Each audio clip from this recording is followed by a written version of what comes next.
ಹಿಂದೂ ಧರ್ಮದಲ್ಲಿ ಮಂಗಳಕರ ದಿನವೆಂದು ಪರಿಗಣಿಸಲ್ಪಡುವ ಮೌನಿ ಅಮಾವಾಸ್ಯೆ ನಾಳೆ ಬಂದಿದ್ದು, ಈ ದಿನದಂದು ಮಾಡುವ ವ್ರತದ ಪ್ರಯೋಜನಗಳೇನು ಎನ್ನುವುದನ್ನು ತಿಳಿಯುವುದರೊಂದಿಗೆ ಈ ದಿನ ಏನು ಮಾಡಿದರೆ ಶುಭ ಫಲ ಹಾಗೂ ಈ ದಿನ ಏನು ಮಾಡಬಾರದು ಎನ್ನುವುದನ್ನು ನೋಡೋಣ ಬನ್ನಿ.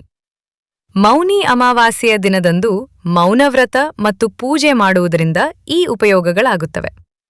ಮೌನಿ ಅಮಾವಾಸ್ಯೆಯಂದು ಮಾಡುವ ವ್ರತವು ಆಧ್ಯಾತ್ಮಿಕವಾಗಿ ಮಾನಸಿಕವಾಗಿ ಅತ್ಯಂತ ಪ್ರಯೋಜನಕಾರಿ ಹಾಗೂ ಶುಭ ಎಂದು ಪರಿಗಣಿಸಲಾಗುತ್ತದೆ. ಸ್ವಯಂ ನಿಯಂತ್ರಣ ಮತ್ತು ಮಾನಸಿಕ ಶಾಂತಿಯನ್ನು ಸಾಧಿಸಲು ಸಹಾಯ ಮಾಡುತ್ತದೆ.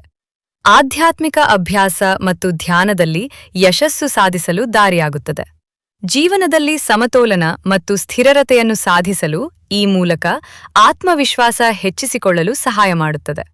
ಮುಖ್ಯವಾಗಿ ಮೌನಿ ಅಮಾವಾಸ್ಯೆಯ ಪೂಜೆಯು ಮುಂದಿನ ದಿನಗಳ ಮಾತು ಹಾಗೂ ಮನಸ್ಸು ಶುದ್ಧವಾಗಿರಲು ನೆರವಾಗುತ್ತದೆ. ಈ ಮೌನಿ ಅಮಾವಾಸ್ಯೆಯಂದು ಏನು ಮಾಡಬೇಕು?